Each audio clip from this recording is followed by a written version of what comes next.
अगर आप हाईवे पर कार या कोई भी 4 व्हीलर चलाते हैं तो आपकी विंडस्क्रीन पर फास्टैग तो चिपका ही होता है, क्योंकि अगर फास्टैग नहीं होगा तो 2 गुना टोल आपको देना पड़ता है। अब आप जैसे करोड़ों वाहन मालिकों की टेंशन बढ़ने वाली है, क्योंकि 1 अगस्त से फास्टैग के नियम में कुछ बड़े बदलाव हो रहे हैं। फास्टैग जारी करने वाली सरकारी एजेंसी एनपीसीआई ने फास्टैग को लेकर कुछ दिशा निर्देश जारी किए हैं। आइए इस वीडियो में जानते हैं कि फास्टैग को लेकर नया नियम क्या है, क्या क्या बदलाव हुए हैं और आप इस बदलाव का क्या फायदा उठा सकते हैं या फिर क्या नुकसान आपके ऊपर होने वाला है। सबसे पहले एनपीसीआई के नए निर्देश जान लेते हैं। एनपीसीआई के अनुसार फास्टैग की सर्विस देने वाली कंपनियों और बैंकों को 31 अक्टूबर तक 5 और 3 साल पुराने सभी फास्टैग की केवाईसी करवाना जरूरी होगा। ये केवाईसी का प्रोसेस 1 अगस्त से शुरू होगा। एनपीसीआई के निर्देश में कहा गया है कि अगर आपकी गाड़ी में चिपका फास्टैग 5 साल से ज्यादा पुराना है तो आपके लिए फास्टैग को बदलना भी जरूरी होगा। ऐसे में 3 साल पुराने सभी यूजर्स को 1 अगस्त से 31 अक्टूबर के बीच में अपने फास्टैग की केवाईसी करवाना जरूरी होगा। इस निर्देश को इस तरह से आप समझ सकते हैं, जैसे आपने फास्टैग अगस्त 2021 से पहले लिया है तो आपको केवाईसी करवाना जरूरी है, और अगर आपका फास्टैग अगस्त 2019 से पुराना है तो आपको इसे बदलवाना होगा। इसके साथ ही नए व्हीकल ओनर्स के लिए एक शर्त लागू की गई है।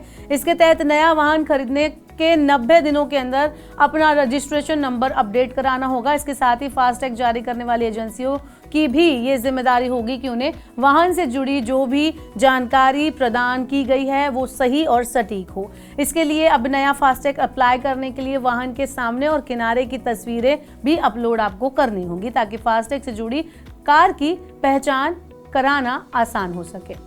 इसके अलावा अब प्रत्येक फास्टैग को एक मोबाइल नंबर से जोड़ना भी अनिवार्य होगा, कंपलसरी होगा। वहीं अगर आप अपनी कार बेचते हैं तो आपको अपने फास्टैग को डीएक्टिवेट करना होगा। ये कदम जरूरी है, क्योंकि जब तक पिछले फास्टैग को निष्क्रिय नहीं किया जाता तब तक नया मालिक अपने नाम पर वाहन के लिए नया फास्टैग हासिल नहीं कर सकता।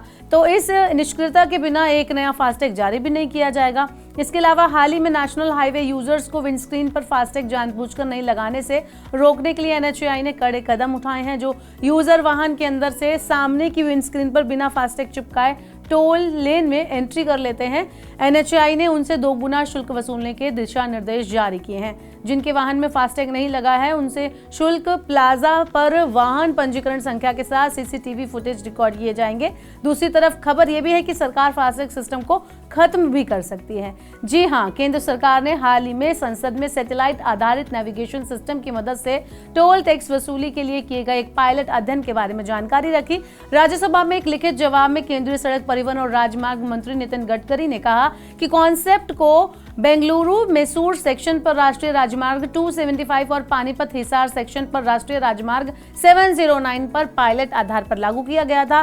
फिलहाल इसके परीक्षण चल रहे हैं। अगर ये सफल होता है तो देश भर में ये नई व्यवस्था लागू हो जाएगी, यानी आपको टोल प्लाजा पर रुकना नहीं होगा। हाईवे पर पहुंचते ही अपने आप आपका टोल कट जाएगा। आपका फास्टैग को लेकर हो रहे इन बदलावों पर क्या कहना है, आप हमें कमेंट बॉक्स में बता सकते हैं। साथ ही मनी9 के यूट्यूब चैनल को सब्सक्राइब करना ना भूलें।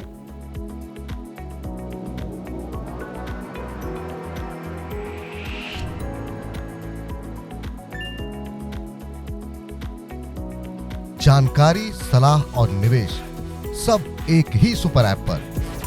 पैसे का सवाल है तो जवाब है मनी9।